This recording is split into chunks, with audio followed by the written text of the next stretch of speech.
Fáilte, you're very welcome to our program Suantraí Íosa, where we look at the liturgy for the following day, in this case Wednesday, the 24th of September, week 25 in ordinary time, beginning with a reading from the book of Ezra, chapter 9, 5 to 9. And Ezra is amazed at the contrast between two things, the sinfulness of the people and the graciousness of God, who is restoring the temple to them through God's power alone and through God's sheer generosity.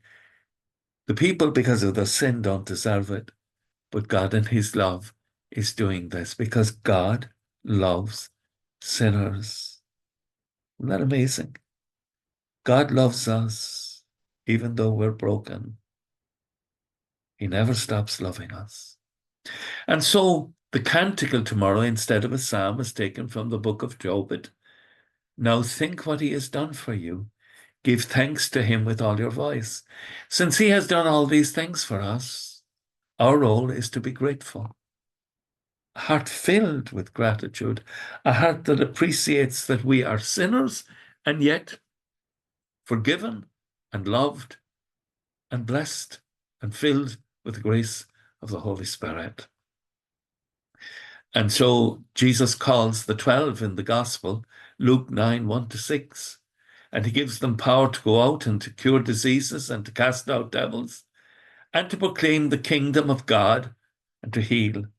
And he says, and I saw this as a young boy as very challenging, take nothing for the journey, neither have a staff or haversack, nor bread, nor money, and let none of you take a spare tunic.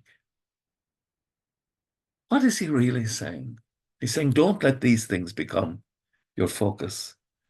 Because if you become focused on the structures of the mission, you lose the fact that the mission is to preach the love, the compassion, the wonder, the awesome wonder of what God is doing for us.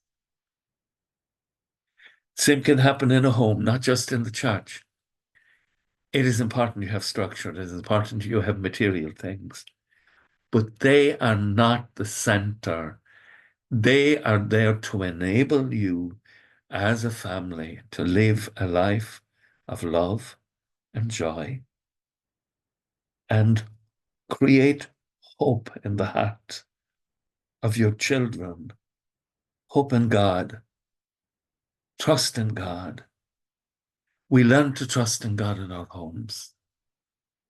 So instead of being challenging, as I would have seen it when I read that gospel first, I now see it like St. Francis saw it, as an invitation to freedom. You know, the Lord tells us, seek first the kingdom of God, and all these other things will be added unto you as well. But we, in our insecurities, seek to make the structures central. They're important, but the center of everything is that we are loved by God, our Savior. As it says in the canticle tomorrow, now think what God has done for you. Give thanks to him with all your voice. With thoughts such as these, let us go to our beds and let us pray that we shall indeed awaken in the morning with the praise of God on our hearts and on our lips. Agus gamanodia illicoctic shiv, ahol mak agus spirit nave. Amen. Slán go fóill. Bye for now.